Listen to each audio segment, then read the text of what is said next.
네, 오늘 댓글 부대 관람을 하고 또 집위까지 참석하신 분들께 각자 인사 한 말씀씩 해주시고 본격적으로 시작하도록 하겠습니다. 동희배우님부터 해주실까요? 네, 안녕하세요. 저는 댓글 부대에서 차타캇 이영준 연기했던 김동희라고 합니다. 제가 지금 감기에 걸려가지고 목소리가 좀 약간 이런데 절대 성의 없는 거 아니고요. 열심히 오늘 잘 해볼 테니까 GV 오늘 열심히 재밌게 한번 해보고 싶습니다. 와주셔서 감사합니다. 감사합니다. 네, 안녕하세요. 댓글 부대 연출한 안국진입니다. 네, 이렇게 와주셔서 죄송해요. 한 그저께인가 무대 인사 때 죽는 소리 했더니 갑자기 관객분들이 막 동정하듯 이렇게 하는 문화가 생긴 것 같아서 네, 아무쪼록 와주셔서 너무 감사드립니다. 네.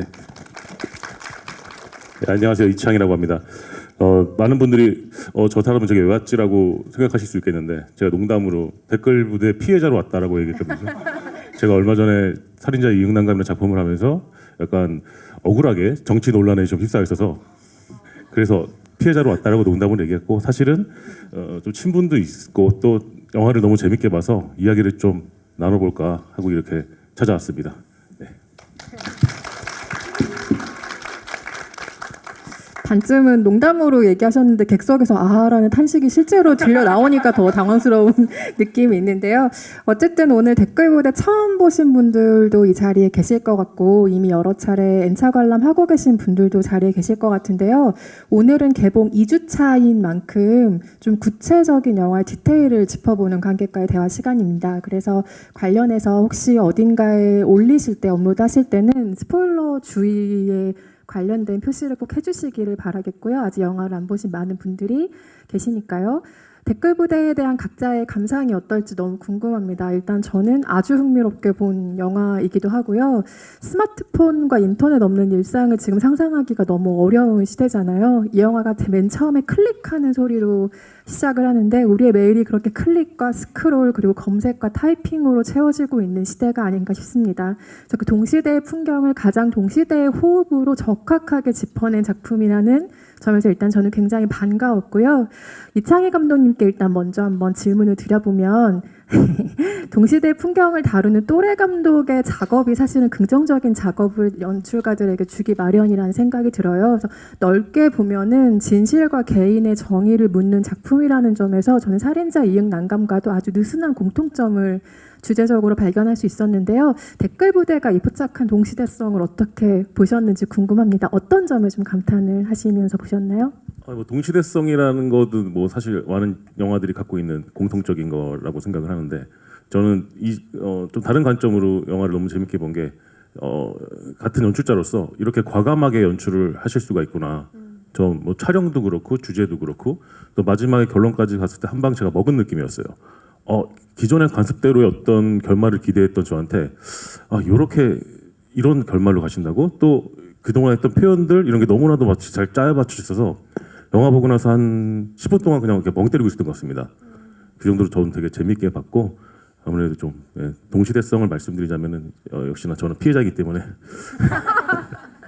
더 공감이 더 많이 됐던 것 같습니다. 영화를 본 다음에 관객들이 검색하는 빅데이터를 모으면 이 영화는 되게 재밌겠다라는 생각이 들었어요. 다들 객석에서 혹은 극장 문을 나가자마자 어떤 단어를 가장 먼저 검색하는가.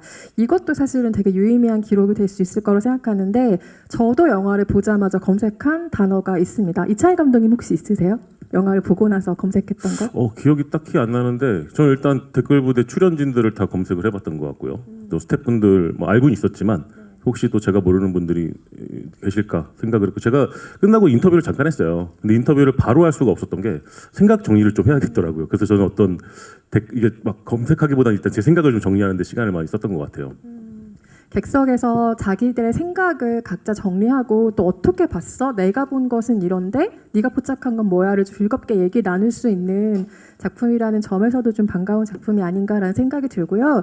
김동희 배우께는 조금 가벼운 질문을 먼저 한번 드려보려고 하는데 저희가 김동희 배우를 통해서 댓글 부대 선곡 전략 단톡방이 있다는 사실을 알게 됐습니다. 그래서 손석구 배우가 만들었고 나머지 분들이 다 가담한 단톡방이라는 것을 얼마 전에 이제 알게 되었는데 그곳에서 대체 어떤 전략들이 오갔는지 궁금하기도 하고 현재 그 톡방의 상태는 또 어떤지도 그냥 가볍게 한번 질문 드려봅니다. 일단 최신 근황은요. 제가 오늘 영화를 보고 왔거든요. 건대 입구 롯데시네마에서.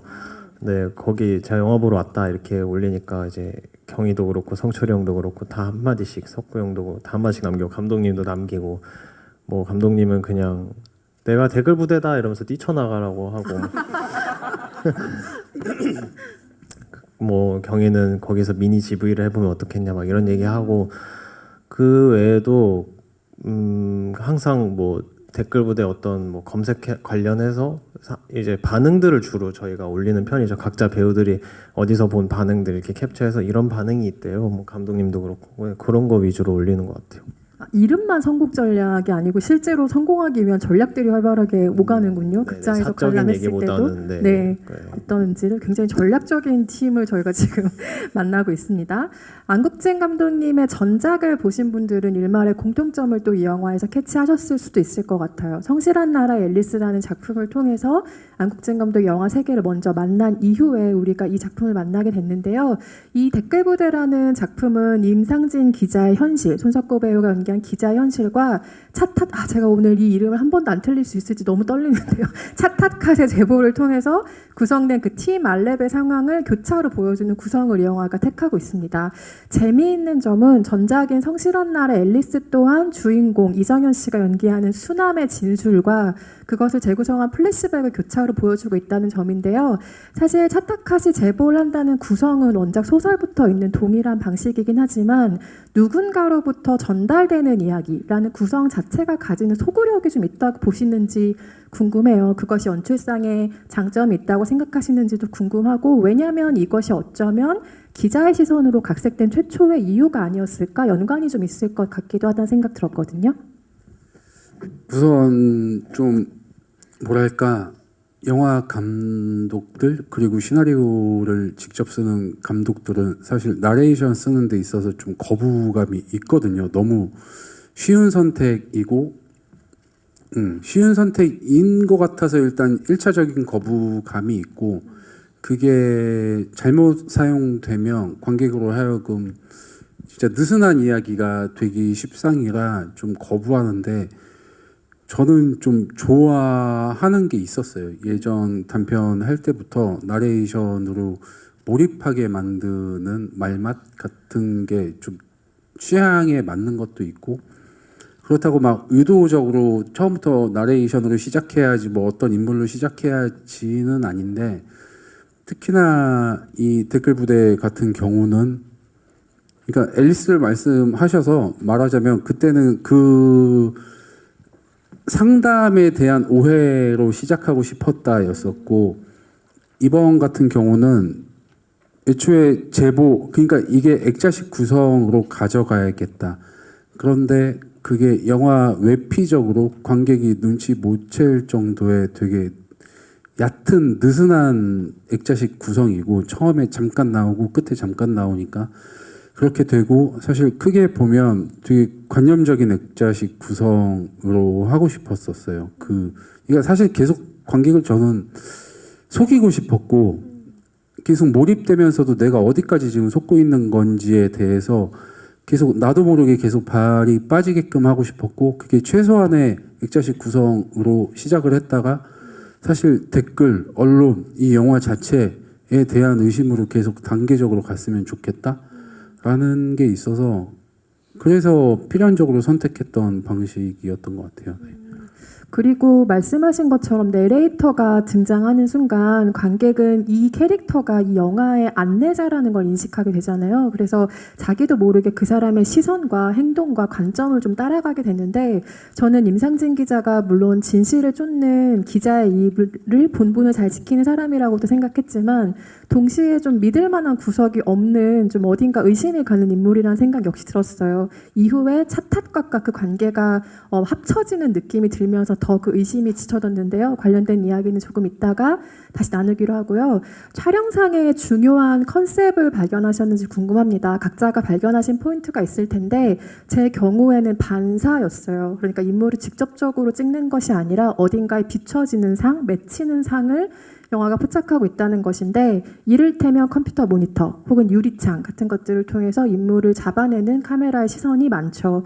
저는 이게 재밌었던 게 인터넷 용어에 우리가 요즘 흔하게 쓰는 것 중에 물론 인터넷 용어는 아니고 사회학적 용어이기도 하지만 미러링이라는 말을 굉장히 많이 쓰잖아요. 그래서 이 영화가 각종 인터넷 문화를 스크린으로 아주 적극적으로 투영하는 작업을 보여주고 있기 때문에 그 반사 이미지가 단순한 장치로만은 보이지 않았거든요. 그 촬영상의 컨셉에 대해서 영국진 감독님께 여쭤보고 싶습니다. 지금 상당히 정확하게 보셨고, 예, 이 영화 자체 컨셉 자체가 반사가 맞고 지금 말씀하신 미러링이 사실 기본 베이스였고 그게 임상진과 티말랩 간의 서로의 미러링이면서 이제 뭐 알고 한 번 더 보시면 보이실 텐데 임상진의 감정 변화가 급격할 때마다 사실 임상진의 반사 이미지로 시작하거든요. 그리고 말씀하신 그냥 영화에서 전통적으로 사용하는 방식이잖아요. 인물에 대한 반사라는 게 이 사람의 주체성 내지 존재의 가치 등등을 이야기하는 것도 내포하고 있고 미러링이라는 그 자체도 이야기하고 있고 그리고 티말랩이 나올 때는 빛의 반사가 굉장히 많이 나와요. 이 티말랩 개개인의 감정 변화가 있을 때마다 빛의 반사를 통해서 감정들이 나오는데 그건 사실 실체가 없는 거죠. 빛이라는 건. 그게 티말랩을 대표한다고 생각했고 그래서 임성진은 자기 자신에 대한 계속 끊임없는 투영이고 티말랩은 계속 실체가 없는 빛에 대한 투영이 되는 그런 컨셉을 가지고 갔습니다. 네.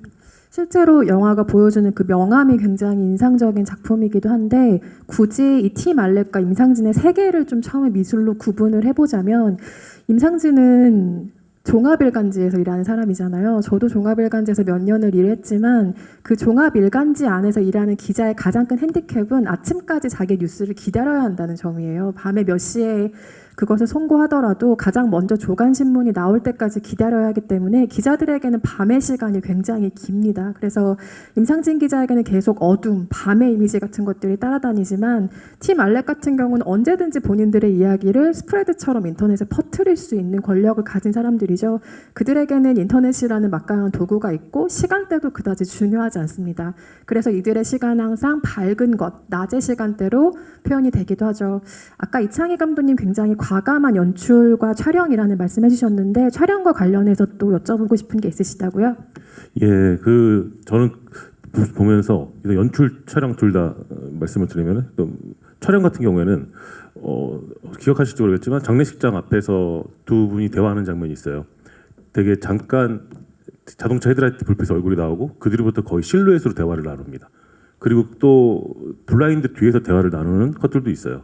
사실 이거를 보고 되게 좋았어요. 전 좋았는데 이거 촬영할 때 이렇게 하자고 누가 먼저 말씀하셨는지 궁금하고 최근에 촬영 감독님과 분명히 하자고 했을 때 누군가는 반대 우려했을 수도 있을 것 같은데 어떻게 조율을 하셨는지 저는 그게 되게 궁금해요. 그리고 연출적으로는 저도 연출자로서 나왔으니까 이 말씀을 좀 해야 될 것 같은데 앨리스 같은 경우에서 제가 되게 재밌게 봤던 게 예를 들면 명계란 선생님이 이정현 선배님 머리채를 잡는 장면이 있지 않습니까?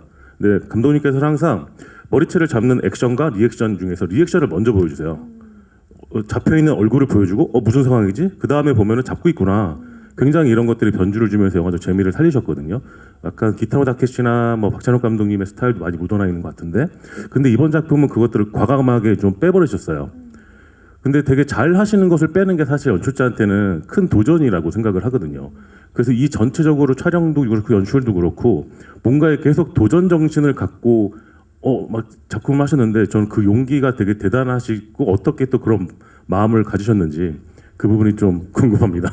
일단은 촬영의 공은 누구의 공이 더 큰가부터 가리고 가겠습니다. 안국진 우선 감독인가 조용필 작가인가? 촬영 감독인데 말씀하신 그 장면이 첫날이었었어요. 촬영 첫날. 장례식장 앞에 장면이요? 그날 촬영을 하고 이제 보통 저희가 그렇잖아요. 촬영 첫날 하고 그 다음 날은 휴차를 갔죠. 혹시라도 서로 싸우거나 첫날인데 서로 손발이 안 맞거나 무슨 변수가 있을지 몰라서 그 다음 날은 그거에 대한 대비를 하기 위해서 휴차를 갔는데 그날 첫날이었고 이제 그날 여러 가지 뭐 의뢰 저희는 알지만 촬영 첫날은 생각보다 뭐가 안 돼 있네 도 많고 뭐 그런 상황에서 촬영 감독이 먼저 이렇게 가보는 건 어떠냐라고 기본 베이스를 깔았고 한 컷으로 가보자 하면서 사실 여유 있게 만들어 나가는 날이었었어요. 그래서 인물 동선을 따고 그러니까 지금 영화상에 보면은 차가 등장해서 얼굴에 빛이 묻고 그래서 차를 피하게 하고 카메라 가까이 와서 이야기하다가 빛이 다시 하레이션이 들어오고 그 구성이 처음부터 사실 완벽하게 계획했던 건 아니고 현장에서 동선을 짜면서 네, 차가 한 대 들어오는 게 낫겠다. 좀 불안함을 더 주자 해서 이제 조 감독이 차를 끌고 들어오게 되고 뭐 그런 식으로 그 한 컷을 찍는데 생각보다 빨리 찍었거든요. 2-3시간 몇 테이크 하셨나요? 많이 안 갔어요. 어쨌건 10테이크 안쪽 긴 거니까 그날 사실 당황했던 건 지금 집에 가도 되나 하면서 그날 촬영이 끝났었어요. 너무 빨리 찍었고 그때 아마 PD님 차 타고 갔는데 PD님도 저도 약간 이래도 되나 하면서 갔던 것 같아요. 네. 그러면 그런 식으로 좀 여유 있게 그걸로 인해서 사실 저기 손석구 배우도 캐릭터를 좀 잡아가는 거기서 보면 막 울지 마시고요 막 이렇게 하잖아요. 그런 것도 배우의 즉흥적인 연기와 이런 게 묻으면서 캐릭터를 만들어갔던 제일 시작됐던 씬. 네. 그리고 가장 잘하는 것을 포기하고 새로운 방식으로 촬영이든 연출이든 도전하는 용기에 대해서도 질문해 주셨죠.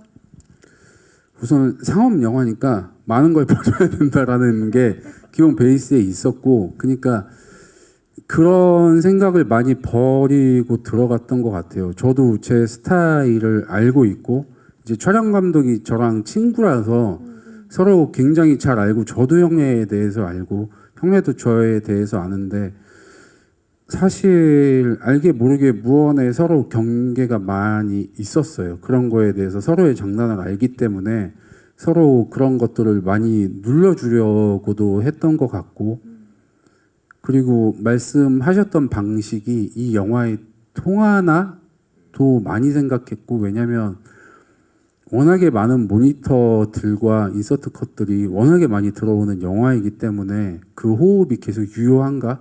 그리고 관객이 계속 호흡을 놓치지 않고 따라갈 수 있나? 그리고 자칫 잘못하면 영화가 계속 새로 시작하는 느낌이 될 것 같은데 라는 고민이 많아서 좀 많이 그런 것들을 촬영 감독과 배우와 현장에서 많이 만들어 나간 영화거든요, 이 영화는. 그러면서 많이 그런 스타일들을 좀 묻어둔다고 해야 되나? 그런 식으로 많이 호흡을 위해서 갔던 것 같아요. 맞아요. 이것은 어쩌면 촬영상의 계획일 수도 있지만 편집상의 컨셉이었을 것 같다는 생각도 드는데요. 화면을 우리가 보고 있는 인터넷이나 뭐 문자나 페이스북 메신저 화면 같은 걸 그대로 송출하기 때문에 이게 즉각적으로 관객과 실시간으로 인터랙티브가 되지 않으면 이야기 호흡을 조금 따라가기가 버거울 수 있다는 생각을 저도 했습니다. 그래서 좀 빠르게 넘어가는 편집들, 관객과 똑같은 속도로 흘러갈 수 있는 영화의 속도가 중요하다는 생각을 했고요. 김동희 배우가 연기한 차탓갓 캐릭터와 팀 알렙을 얘기를 조금 나눠볼까요? 저는 팀 알렙의 경우에는 개봉 2주차니까 할 수 있는 얘기지만 저는 셋이서 한 명의 서로 다른 성격의 면들을 좀 연기하는 캐릭터라고 생각을 했어요. 사실 이 셋을 합쳐서 한 명의 누군가로 상상을 해도 크게 이상하지 않다라는 생각을 했는데 실제로 세 배우가 관련해서 논의한 적이 있는 부분인지 궁금해요. 혹은 동희 배우의 해석에도 이것이 있었을지요? 팀알렙 찍으면서 성철이 형이 인터뷰에서도 얘기했었는데 그 팀알렙은 이제 셋이 무조건 한 사람으로 보여야 된다라고 얘기했을 때 저희 경이랑 저랑 적극적으로 동의를 했어요. 셋이서 그렇게 보여야 하고 그래야 이제 뒤에 숨은 반전들이 더 극대화가 됨과 동시에 이제 이런 해석들도 나올 수 있고 그리고 저희가 연기하기에도 딱 사실 그냥 배우 본체들도 너무 다 개성이 뚜렷한 사람들이어서 저도 그렇고 경희도 그렇고 성철이 형도 그렇고 셋 다 다르니까 오히려 그 지점들이 이렇게 하나로 모아주는데 더 잘 됐던 것 같아요. 그러니까 좀 아이러니하게 들리실 수도 있는데 셋이 다른데 어떻게 하나로 모이지 않는데 다르니까 모일 수 있다고 생각했거든요. 저희는 너무 똑같기만 하면은 오히려 한 지점으로 모이려고 할 때 의견 충돌이나 이런 게 많이 생기는데 저희 같은 경우는 그냥 워낙 다 잘하는 형 친구고 뭔가 긴 얘기를 나누지 않아도 제가 이렇게 하려고 했을 때 이미 다 그 친구나 혹은 형이 생각했던 것들이고 그러다 보니까 그 얘기를 맞춘 시점부터는 좀 편안하게 촬영했던 것 같아요. 많은 얘기를 하지 않아도. 그리고 감독님의 분신이기도 하고요, 사실은. 감독님의 어떤 성격들이 많이 들어가 있는 캐릭터죠. 차타카, 펩텍, 찐포킹 다. 사실입니다. 네. 어떤 상상을 하시든 그것은 여러분의 상상에 맡기겠습니다. 동시에 차타캇은 임상진과 같은 부분들을 여러 개를 공유하고 있습니다. 일단 기본적으로 쓰는 사람이라는 점에서 이야기의 생산자이기도 하고 전달자라는 공통점을 가지고 있는데요. 본인의 캐릭터 해석도 중요하지만 연기를 할 때는 맞붙는 캐릭터의 해석을 내가 한번 해보면서 나에게 역으로 입히는 디테일 같은 것들도 있을 수 있다고 생각하거든요. 임상진의 캐릭터 해석을 통해서 차타캇에 입혀진 어떤 면이 있을까요?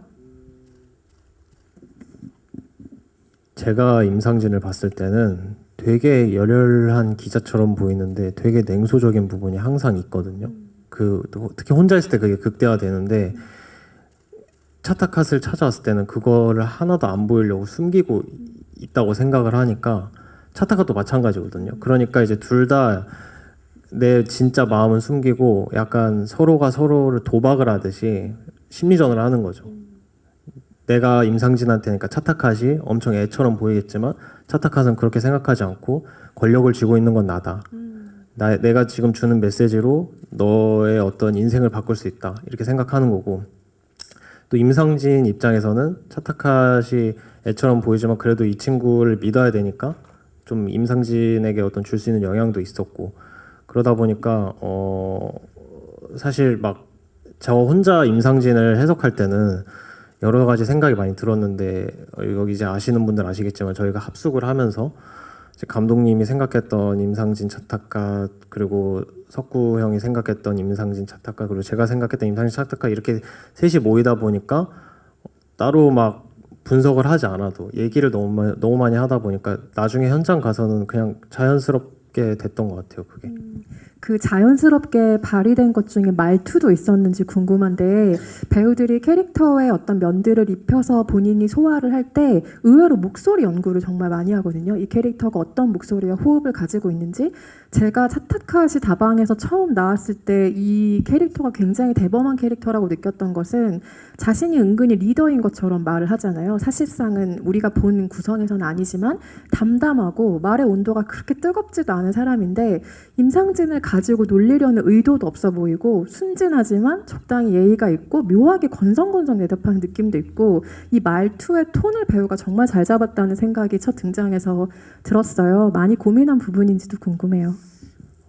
일단 차타캇의 제일 중점은 이제 아이처럼 보여야 한다는 거였고요. 그래서 근데 아이처럼 보이는데 저는 또 그냥 단순하게 그냥 좀 요즘 애들처럼 목소리를 생각하고 그런 톤을 잡아가야지 하면 재미가 없을 것 같더라고요. 근데 어쨌든 차타캇이 임상진을 만나러 오는 것 자체가 이제 기자님이 말씀해 주신 것처럼 뭔가 좀 대범함이 있으니까 그 대범함 속에 어떤 숨어있는 인물이라고 생각하다 보니까 뭔가 톤을 이렇게 해야지라고 정해두진 않았던 것 같아요. 저는. 근데 그냥 너무 아까 반복되는 얘기일 수도 있는데 너무 많은 이야기를 하다 보니까 그냥 자연스럽게 톤 같은 걸 생각 안 해도 그냥 그 딱 현장에 가면 이제 감독님이 테이크를 또 많이 가시는 편이니까 이거는 험담 아닙니다. 전 험담이잖아. 아니야.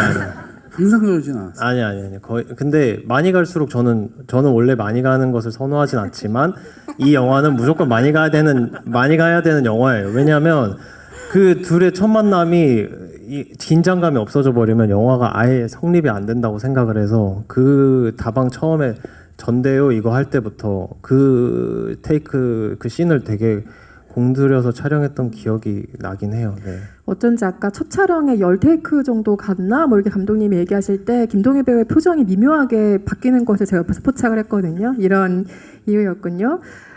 처음엔 임상진과 팀 말렙의 세계가 미술로 좀 또렷하게 구분이 되는 것처럼 보여요. 그러다가 후반으로 갈수록 이게 서서히 합쳐지는 것 같은 연출을 보이는데요. 가장 결정적인 힌트를 우리가 어디서 발견할 수 있냐면 두 번째 기사로 임상진 기자가 반격을 준비하는 편집실 상황이에요.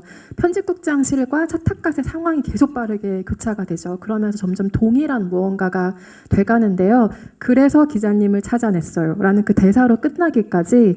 그러니까 이게 왜 중요하냐면 임상진은 계속해서 기사는 끝나지 않는 연재 소설이라는 걸 강조하는 사람이에요. 그러니까 이 영화는 거짓과 진실, 소설과 기사를 뚜렷하게 구분하려는 의도가 좀 없는 미지의 영역으로 두고 있다는 인상이 있습니다. 서로의 세계가 섞이고 서로에게 좀 포섭되는 이미지, 이것이 연출상의 후반의 목표였는지도 궁금합니다. 네, 말씀하신 게 맞고 그래서 중간에 딱 말씀하셨던 차타카시 그렇게 다방 장면으로 변하는 그 시점을 보시면 사실 이 영화는 화면비도 계속 바뀌거든요. 그러니까 인지를 아마 못하시는 분도 많으시겠지만 저기 임상진이 나올 땐 1.85대 1로 계속 나오고 있고 그러니까 티말레비 나오면 2.85대 1로 바뀌어요. 화면 자체가 되게 와이드하게 바뀌는데 이 마지막에 차타카과 펩텍이 계획을 세우는 그 불 꺼진 저 관람차를 배경으로 할 때 화면비가 임상진의 화면비면서 그 창틀로 정확히 임상진의 화면비를 가지고 있거든요. 그래서 관객이 더더욱이나 이 티말레비 임상진의 세상으로 흡수되는 건데 관객이 모르는 사이에 흡수되듯 그래서 이미지들을 말씀하신 것처럼 계속 섞이기를 원했었던 것 같아요. 그 호흡으로. 예. 그런 계획이 맞았습니다. 네. 말씀하신 화면비 같은 경우는 이 영화에 숨겨진 이스터에그 중에 하나이기도 한데요. 우리가 왜 영화에서 연출자의 의도로 영화나 게임 같은 곳에 연출자만이 알아볼 수 있는, 말하자면 숨겨진 힌트 같은 것들을 우리가 이스터에그라는 용어로 이야기를 하죠. 하나 더 감독님께 관련한 질문을 드리면 전 임상진의 대사가 굉장히 흥미로웠어요. 그게 나레이터이고 제가 별로 믿음직한 나레이터가 아니다라고 아까 초반에 얘기를 했는데 그 이유는 이 사람이 사실의 거짓을 조금 보태면 진짜보다 더 진짜 같은 걸 애초에 믿고 있는 사람이라는 생각 때문이었어요. 그 임상진의 말은 곧 이 영화의 논리이기도 할까요? 무슨 말이냐면 이 영화는 댓글 부대의 실체를 파헤치는데 사실 그 목적성이 있을 수도 없고 있지도 않은 영화입니다. 왜냐하면 댓글 공작이 어떻게 펼쳐지는지 그 자체를 형상화한 작품이라는 생각이 보면서 많이 들었거든요. 즉 영화가 영화이기를 자처하는 동시에 그냥 하나의 인터넷 게시물 그리고 하나의 밈을 좀 자처하는 영화라는 생각이 들었어요. 그래서 관객이 러닝타임 동안 이 거대한 밈을 아주 적극적으로 읽고 체험하는 과정에 동참하게 만드는 것이 이 영화의 목적이라는 거죠. 그래서 예를 들어 첫 장면을 우리가 잠깐 생각해 보면 임상진이 시작과 동시에 관객에게 질문을 던져요. 촛불을 가장 먼저 든 사람이 누구인지 아는가? 이것은 사실에 기반한 영화적인 허구로 촛불 시위의 기원을 찾아가는 영화의 만듦새입니다. 각종 자료 화면은 그런데 실화임이 계속해서 강조가 되죠. 이 시작부터 사실은 거짓을 조금 보태면 진짜보다 더 진짜 같다는 명제를 영화가 이야기하고 있는 셈이라는 생각이 들어요. 관련해서 감독님 의견이 좀 궁금합니다. 그러니까 제가 애초에 이 이야기를 어떻게 보면 디자인할 때 전체적인 틀을 디자인할 때 생각한 게 댓글 자체를 관객이 믿지 못하게 될 것이고 그런데 그걸 떠나서 어느 순간에는 임상진, 주인공인 임상진, 언론, 기자는 또 어디까지 믿을 수 있지?가 되고 또 한 걸음 더 나가면 이 영화가 저는 그러니까 말씀하신 대로 이 영화가 하나의 게시물 같다라고 생각을 애초에 하고 만들었고 영화도 사실은 영화 감독이지만 영화도 하나의 매체일 뿐이죠. 그냥 영화 역사를 봐도 프로파간다로 사용되기도 했고 영화도 그래서 이 영화라는 매체 자체는 또 믿을 수 있는가라고 사실 도발적인 선택을 한 거예요. 그래서 이 영화는 뭐 실화이네라고 시작을 해놓고 사실 엔딩 크레딧 다 올라가고 나면 제일 끄트머리에 읽을 만한 걸로 허구입니다. 막 되게 소심하게 하잖아요. 저는 그게 그러니까 되게 블랙 코미디적 요소라고 생각하고 되게 황당할 거라고 생각을 했어요. 거기까지가 이 영화의 엔딩은 거기까지다라고 생각. 그러니까 그 전에 일어난 분들은 엔딩을 안 본 거죠, 사실은. 제가 생각하기에. 그래서 사실 당황스러운 면도 있을 것 같아요. 관객분들한테는. 왜냐하면 이런 선택을 한 영화는 좀 건방지게 생각을 아무리 해봐도 제가 수천 편의 영화를 봤을 거잖아요. 제가 본 영화 중에 이런 선택을 한 영화는 없었긴 하구나. 이런 생각이 들고, 네, 그냥 이 영화 자체도 관객한테 믿지 못할 만한 장난 같은 이야기로 그냥 장난 같은 매체, 그냥 허상에 있는 게시물 같은 이야기로 만들고 싶었어요. 네. 그래서 이 영화를 보는 저라는 사람의 개인적인 생각과 입장이라는 것도 있잖아요. 그래서 저는 이 영화가 개봉을 한 이후에 열린 결말이 조금은 허무하게 느껴진다라거나 조금은 후반부에 힘이 떨어진다 이런 식의 반응에 개인적으로는 동의를 할 수가 없었어요. 왜냐하면 이 영화는 그 결말을 위해서 달려가는 작품이거든요. 다시 한번 영화의 의도를 처음부터 정확하게 짚어가면서 보시면 완전히 다른 댓글 부대를 만나실 수도 있을 거라는 확신을 드립니다. 또 이 영화는 어떤 면에서 첫 장면부터 저는 광장의 의미를 좀 변화시키는 작품이라는 생각이 들어요. 광장은 너무 많은 목소리들이 모이는 곳이잖아요. 예전에는 그것이 물리적인 장소의 공간으로만 기능을 했다면 요즘은 인터넷 세상이 얼마든지 새로운 광장으로 대체가 될 수도 있죠. 촛불 시위에 광장이 굳이 등장하는 것은 우리 시대의 광장의 의미가 어떻게 변해가고 있는지를 짚는 영화의 시선 중 하나라고도 생각이 들었습니다. 광장의 의미가 그렇듯이 가장 진보적인 이야기가 나올 수도 있고 광장에서는 가장 보수적이거나 특정 집단의 이해를 요구하는 일이 일어날 수도 있죠. 그 모든 장단과 명암을 품고 있는 것이 우리 시대의 인터넷이라는 광장이라는 것을 처음부터 영화가 직시하고 가는 셈이라는 생각이 들었습니다. 혹시 이스터에그 관련해서 또 하나 내가 발견한 게 있는 것 같다라는 관객분이 계실까요? 혹시 처음에 촛불 시위와 관련한 푸티지가 막 지나갈 때 내가 어디서 많이 본 영상을 하나 본 것 같다라는 것을 캐치하신 분이 계실까요? 어떤 것이 사용됐는지 감독님께 한번 여쭤보겠습니다. 이 영화가 최초로 사용한 것이 있죠. 한국 영화 최초로 사용한? 네, 그 디즈니 만화 중에 증기선 윌리 그 애니메이션이 있는데 그게 올해 1월 달에 아마 저작권이 풀렸거든요. 그래서 그거를 그냥 허락도 안 받고 기사만 보고 갖다 썼어요, 그냥.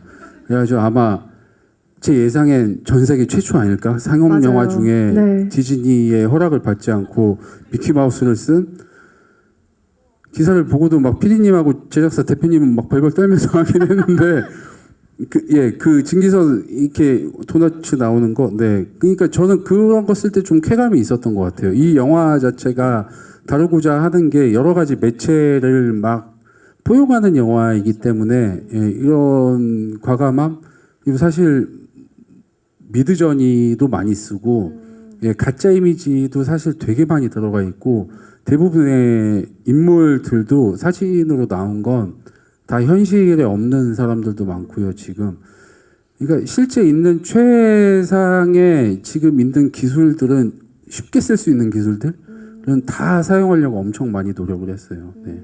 실제로 우리가 인터넷을 보고 있는 커뮤니티의 성격을 그대로 옮겨와야 하는 작품이기 때문에 그 발빠른 적용이 어느 영화보다 좀 필요했던 작품으로 보이기도 하고 적합한 선택이었다고 여겨집니다. 여기 오신 분들은 뭐 N차 관람 하실 분들이니까 다시 한번 보시면 우리가 왜 디즈니 영화 볼 때 앞에 흑백 화면으로 미키가 막 증기기관차 운전하면서 휘파람 부는 리더 필름 있잖아요. 그게 잠깐 등장을 합니다. 미키가 나오기 직전에 끝나요. 여기서 좀 떨리는 마음을 읽을 수가 있죠. 관객 여러분 질문 받으면서 같이 이야기 더 이어가 보겠습니다. 질문 있으신 관객분 손 들어주시면 마이크 전달드립니다. 두 번째 줄에 가장 먼저 손 드신 관객분께 마이크 전달드릴게요. 네, 안녕하세요. 우선 GV 통해서 보다 보면 이제 감독님, 배우님, 그다음에 그 이제 진행자분들 얘기 듣다 보면 영화를 좀 더 재밌게 볼 수 있는 것 같아요. 그래서 더 여러 번 보게 되는 것 같아서 우선 여러 번 나왔던 내용이기는 한데 사실 포스터에서 처음에도 이제 티말랩이 각각 이제 닉네임 자체도 좀 색으로 다 각각 표현이 되고 사진 자체도 사실 그랬고요. 좀 제일 인상적이었던 장면 자체가 그 아까 말씀하셨던 이제 명암이 나오고 색이 반사되는 부분이었었는데 그게 이제 특히 이제 뭐 펩텍이 좌우 이제 차타각과 이제 찡포킹을 바라보면서 색이 좀 변하는 모습들도 되게 인상적이었었는데 그게 그냥 일반적인 그냥 컴퓨터에서 주로 사용되는 색상을 랜덤하게 표현한 건지 아니면 되게 특징적인 캐릭터들이 있다 보니까 그게 각 캐릭터별로 뭐 이제 생각하신 뭐 색상의 이미지가 있어서 뭔가 투영하고 싶으셨던 게 있는지 그게 궁금합니다. 감독님 답변 듣기 전에 혹시 김동희 배우는 차타컷에 테마 색이 있다고 감지하셨어요? 저는 주로 좀 강렬한 뭐 펩텍보다는 아니지만 조금 강렬한 색 왜냐면 차타카 방도 빨간색 벽지로 돼 있고 조금 그래도 무채색 본인이 무채색이니까 뭔가 주변 환경은 좀 강렬한 환경으로 했을 것 같다는 생각을 하긴 했어요. 색감 자체를. 네.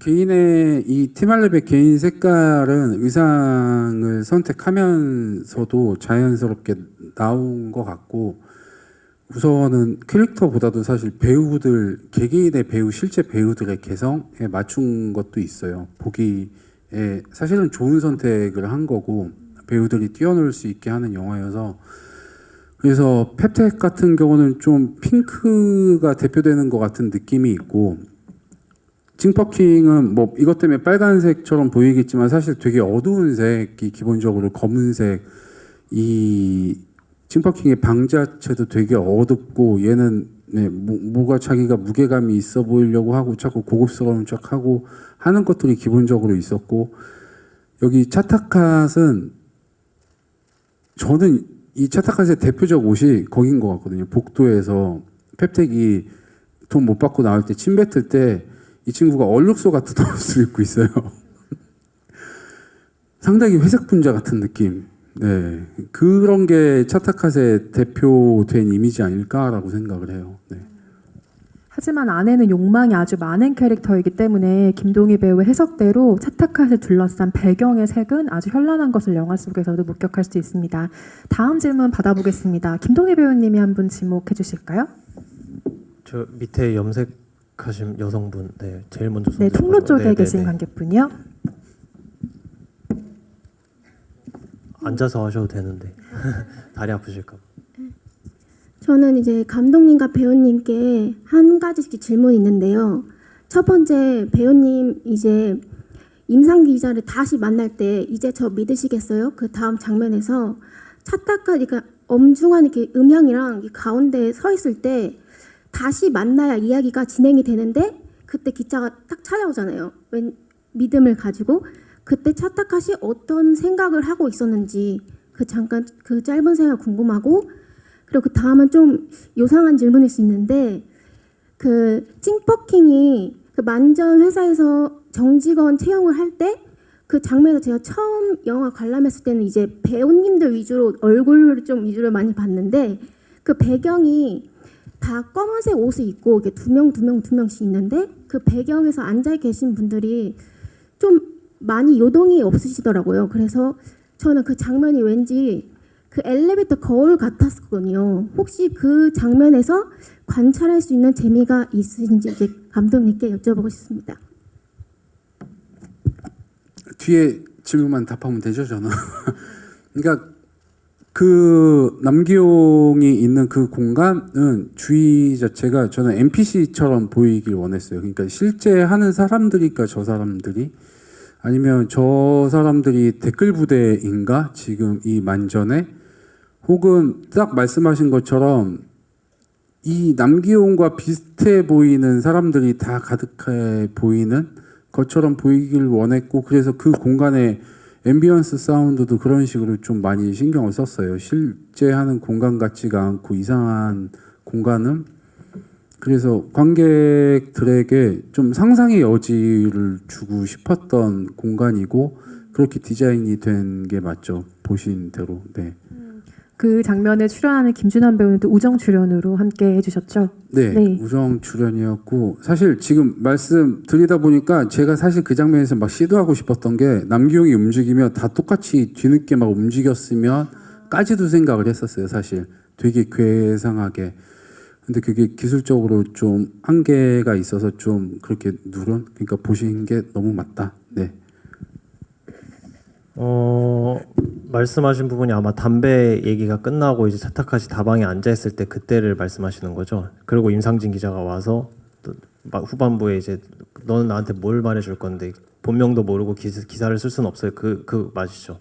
그때의 생각은 딱 두 가지 생각이었어요. 처음에 관객들이 그 영화를 이제 보기 이 흐름에 따라오면서 차타카시 다음번에는 어떤 말을 할까 혹은 그러니까 차타카 본인도 이 사람을 조금 더 어떻게 하면 더 설득시킬 수 있을까? 왜 어떻게 하면 내 기사를 쓰게 해줄 수 있을까였고 영화를 다 봤을 때 다시 그때 그 장면을 생각해 보면 한 반 정도 속인 것 같은데 약간 이런 느낌에서 그래서 생각하고 있는 표정이나 이런 것들을 좀 중의적으로 하려고 많이 했어요.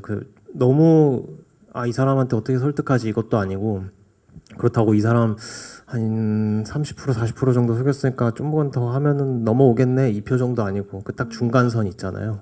네, 그 표정으로 하려고 생각을 많이 했던 것 같아요. 그 장면의 손석구 배우의 연기의 흐름 또한 굉장히 인상적인데 마침 또 이 자리에 손석구 배우와 작업을 비슷한 시기에 하신 두 분의 감독님이 와 계시니까 손석구 배우는 자리에 안 계시지만 관련한 질문 하나 드리고 다시 관객석으로 마이크 넘기려고 하는데요.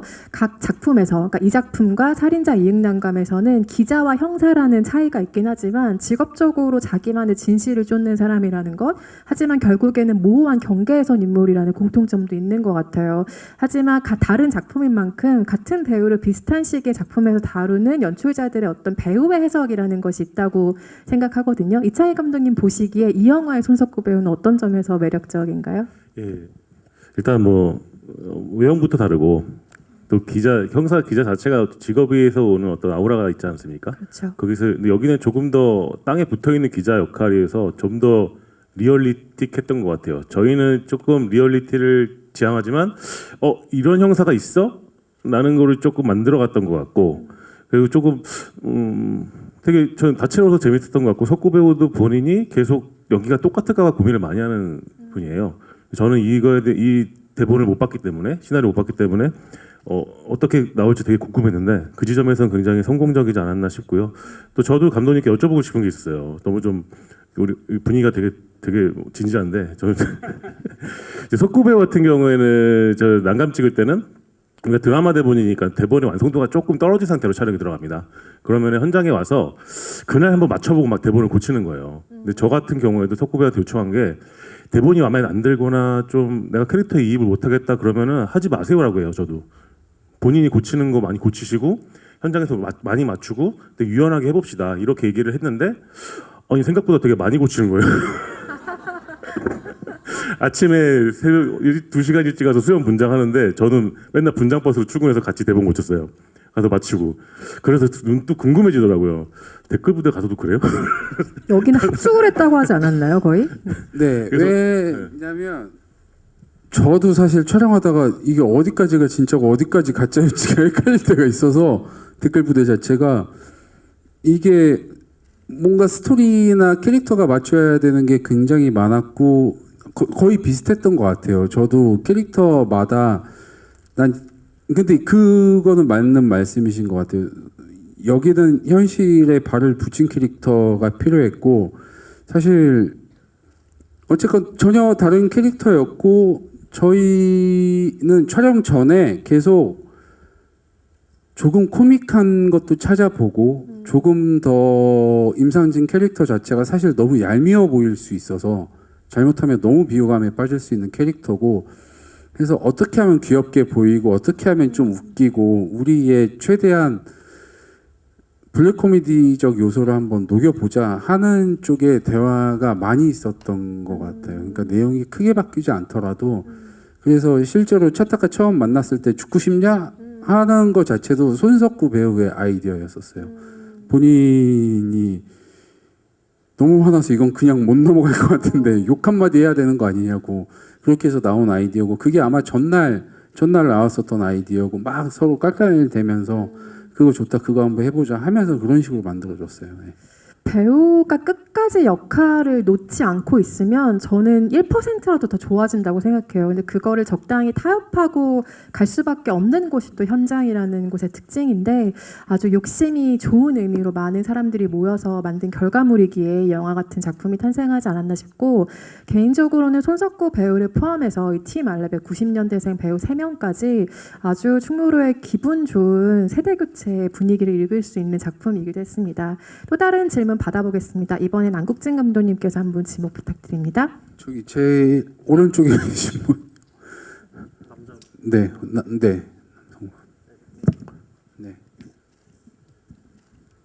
이게 전부 다 글이라는 거를 손석구 배우가 안 다음에 그 여기 창문 그 커튼 그 사이로 그 차타카시랑 뭐 찡버킹이랑 뭐 펩텍인가 셋이서 이렇게 이야기하는 게 장면이 나오는데 그게 손석구 배우의 그냥 생각인지 아니면 실제로 그 셋이서 이렇게 대화하고 있고 그 손석구 배우가 그 바깥을 바라보고 있고 그렇게 연출한 것인지 그거 하나 궁금하고. 네, 앞부분은 임상진의 상상이고 그러니까 본인이 자괴감에 빠질 만한 이제 조금씩 눈치를 채가는 판타지 장면이면서 동시에 그 공간이 제가 설정해 놓은 건 언론사의 온라인 팀이라고 생각을 했어요. 영화상에 그 공간이 자세히 설명되진 않고 그냥 임상진 입장에서는 후배 기자들이 자기를 비웃는 것을 보고 자기 혼자 뇌피셜로 그냥 그렇게 상상을 했다라고 설정했던 장면이고 그 편집국 얘기가 나와서 말인데 저는 신문사에서 일할 때 그 제가 숱하게 봤던 편집국 공간을 이 영화처럼 잘 구현한 영화를 본 적이 없어요. 정말 똑같거든요.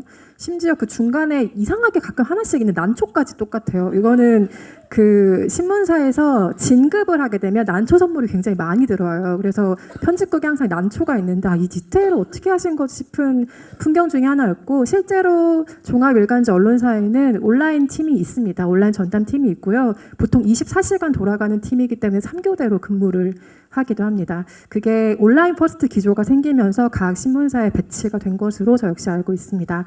다음 질문 또 받아볼게요. 이번에 이창희 감독님께서 한번 지목해 주실까요? 사진 네, 맨 앞에 계신 관객분께 마이크 전달드립니다.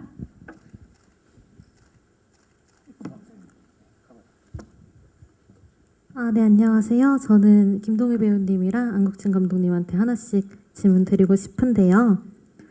일단 차타캇은 영화 안에서 차타캇만이 임상진과 팀 알렙을 연결하는 도구이니까 또 임상진을 끊임없이 설득을 해야 하면서 이용도 해야 하고 그런 욕망이 있는 캐릭터라고 생각을 했어요. 그래서 아까도 언급하셨듯이 계속 믿어주세요의 기조로 매달려서도 안 되고 분명 먼저 접근한 제보자임에도 임상진이 관심을 갖는 순간부터는 주도권을 갖고 가야 하는 그 아슬아슬함을 계속 유지를 해야 하는 인물이라고 생각을 해서 이 부분에서 그 연기하실 때 가장 지키려고 했던 이미지가 어떤 점인지 궁금하고 또 하나 덧붙이자면 차타캇은 처음에 그 임상진으로부터 연락을 했을 때부터 이런 결말에 도달을 할 거라고 언제부터 확신을 했을지가 궁금했어요. 또 페이스북 메시지를 보냈을 때부터 임상진이라면 이 공작에 걸려들 것이다 라고 확신을 하고 시작을 했을지 아니면 두 번째 만남에서 다시 연락이 왔을 때부터 확신을 했을지 이 두 가지가 궁금하고요. 또 감독님께는 되게 작은 질문인데 팀 알렙이라는 이름이 신업이나 소개를 할 때 계속 사용이 되는데 사실 영화 안에서는 팀 알렙이라고 명확하게 소개를 하지 않는 점이 조금 의도하신 부분인지 궁금했습니다. 제가 먼저 말씀드리면 시나리오상에는 사실 있었어요. 한번 저희가 이름을 만들었다 회사의 이름을 팀알렙이라고 하고 임상진한테 얘기하는 장면이 있었는데 좀 호흡상 안 맞는 것 같아서 아예 촬영 자체를 하지 않았고 의미 없을 거라고 생각했어요. 사실은 이름 자체가 근데 이제 뭐 마케팅이나 여러 가지 하면서 이렇게 나가긴 해진 거고 크게 중요하지 않다고 생각했습니다. 사실 팀의 이름은. 한편으로는 그들이 집단성을 가지고 그것을 권력으로 인식하기 때문에 본인들의 팀 이름을 붙이는 거는 이들 사회에서는 굉장히 중요한 행위였을 것 같다는 생각이 들기도 하고요. 김동희 배우님 답변 부탁드립니다. 차타카스는 처음부터 한 90% 정도는 확신은 있었다고 생각을 하고 실제로 다방에 이렇게 나온 것도 그 영화에 나오지만 CCTV가 없는 공간이어서 부른 거였고 그리고 임상진이 죽고 싶냐 그거 할 때 이미 차타카스는 100% 됐다라고 생각을 하고 나쁜 놈이네. 나쁜 놈이죠. 그 100% 됐다 생각을 하고 그 다음부터는 좀 차타카스로 연기를 한다고 생각했어요. 그러니까 무슨 말씀인지 아시죠? 영화를 다 보면은 결국은 차타카시 다 만들어낸 얘기고 처음부터 임상진에게 목적을 가지고 접근한 게 영화를 다 보고 나서는 알지만 그때는 얘가 되게 엔데 당돌하고 제보자의 성격을 띠면서도 그냥 계속 부탁할게요 해주세요 음안이 아니라 말씀하신 것처럼 어느 정도 이제 임상진이 믿는 것 같으니까 그러면 우리 이야기 하나 더 있는데 또 들어보실래요? 이런 거 자체가 그냥 임상진이 차타카스를 엄청 애처럼 보지만 또 뭐 그러니까 누구보다도 이 기사 특종에 목말라 있는 사람임을 이용하는 거기 때문에 어느 순간에는 분명히 넘어오니까 그때부터는 또 너무 건방지지 않게만 저 이런 얘기도 있고요, 이런 것도 했어요, 이런 식으로 가자라고 이미지를 계속 생각하면서 갔던 것 같아요.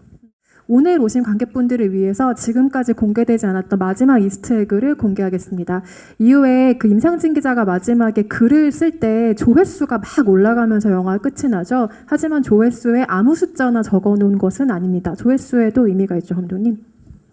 네, 그 조회수는 그 촛불 집회 실제 모집 참가자 수하고 뭐 몇 차까지 똑같이 올라가는 거거든요. 그래서 저는 이 영화가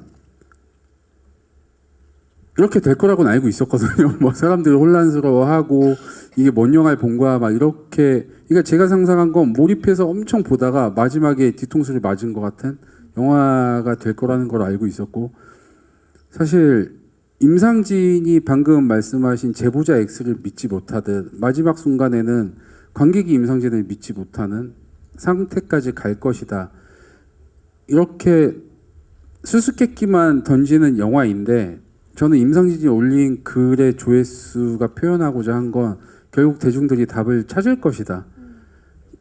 저는 그러니까 이게 크게 보면 집단지성과 엘리트주의의 대립이라고도 봤어요. 그냥 시간이 오래 걸리지만 결국 답을 대중들은 찾아내는 것을 표현한 것이고 이 영화가 그런 식으로 흘러가길 바랬던 그런 걸 표현한 거죠. 네. 그것이 뭐 신문사라던가 기존 레거시 미디어 언론으로 대표되는 시대에서 뉴미디어의 시대로 바뀌었을 때 가장 상징적인 풍경이기도 할 거란 생각이 들고요. 촛불 집회 참가자 수라는 것까지 알게 되셨으니 주변에 많이 자랑하시기 바랍니다. 이거 찾았어? 라면서. 그리고 N차 관람하실 분들은 오늘 공개된 이스터에그를 조금 더 주의 깊게 보시면서 영화도 재미있게 관람해 주시면 좋겠습니다. 오늘 오신 관객 여러분들께 마지막 인사 한 말씀씩 해주시고 자리를 마무리할 텐데요. 이창희 감독님부터 부탁드립니다. 예, 사실 오늘 제가 이렇게 오면서 여러분들 질문이 없으면 내가 질문 많이 해야지 이런 포지션으로 좀 왔는데 굉장히 많은 질문을 하셔가지고 제가 좀 할 말이 많이 없었던 것 같습니다. 근데 그만큼 이 작품은 끝나고서 이야기를 나누고 뭔가 토론할 거리가 굉장히 많은 작품이라고 생각을 해요. 이런 작품이 정말 많이 나왔으면 좋겠고 또 이런 과감한 도전을 하신 감독님과 또 우리 제작자 김유경 대표님 또 투자사 에이스메이커에 정말 리스펙트를 하면서 다음 작품도 저한테 좀 투자 좀 했으면 그런 마음으로 저는 마무리 좀 하겠습니다.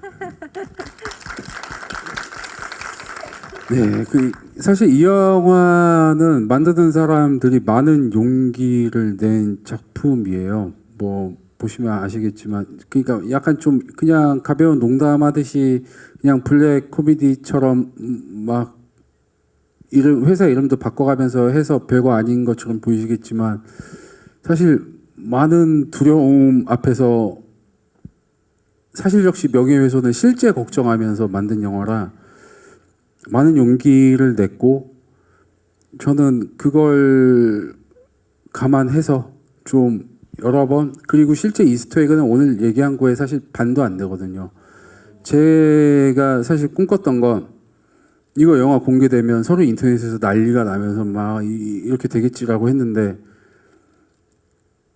이 일주일을 못 참겠더라고요. 결국 제가 먼저 얘기를 해버렸고 남은 거는 좀 찾아주시길 봐야겠습니다. 그러면 계속 의미가 새로 생길 거라고 생각합니다. 오늘 봐주셔서 감사합니다. 저는 이제 주변 친구들 혹은 제가 후기를 이제 무대 인사 갈 때마다 후기 막 다 찾아본다고 하는데 진짜 다 찾아보면서 제일 크게 느꼈던 건 역시나 저도 사실 이 영화를 만들면서 감독님한테 그런 질문을 똑같이 했었어요. 영화를 이렇게 만들어 놓으면 분명 관객분들이 이게 뭐야? 이렇게 할 것 같다. 너 뭔가 좀 그래도 방향성을 한 3가지 정도로만 해주시는 게 어떻겠냐 하면서 막 사이다 결말까지는 아니어도 뭔가 딱 제시를 해주세요 이랬는데 근데 댓글 부대를 너가 어떻게 알아? 이 질문에 저는 말문이 막혔거든요. 차타카트 1명을 잡는다고 해서 그러니까 그런 결말을 바라시는 분들이 은근 많더라고요. 근데 그게 절대 잘못됐다는 게 아니라 차타카트 1명을 잡아도 결국 댓글 부대는 계속 활동을 하고 있고 지금도 활동을 하고 있고 결국 실체가 없단 말이죠. 누구 1명을 잡는다고 해서 끝나는 게 아니니까. 그렇다 보니까 이제 감독님은 이제 대중들에게 그걸 맡긴 건데 그거를 이제 뭐 잡으셔도 좋고 안 잡으셔도 좋고 그러니까 그런 선택권을 맡긴 건데 오히려 지금 약간 너무 변명하는 것 같지 않아요? 아니요 변명이 아니라 저는 당당합니다. 변명이 아니라 진짜 그렇게 생각하시는 분들이 많아가지고 이 자리를 빌어서 얘기를 하고 싶었던 거예요. 그냥 실체가 없다고 생각하고 봐주시는 분들이 더 많으면 더 좋지 않을까 해서 좀 우려하는 마음에 얘기했던 거고 아무튼 이렇게 GV 좀 길게 했는데 끝까지 남아주셔서 너무 감사드리고 또 GV 하는 날이 있으면 또 뵐 수 있었으면 좋겠습니다. 오늘 와주셔서 감사해요. 감사합니다. 아까 이야기한 것처럼 댓글 부대는 좋은 의미로 거대한 썰, 밈이 되기를 자처하는 영화입니다. 밈의 좋은 기능은 여러 해석으로 확대 재생산된다는 점이죠.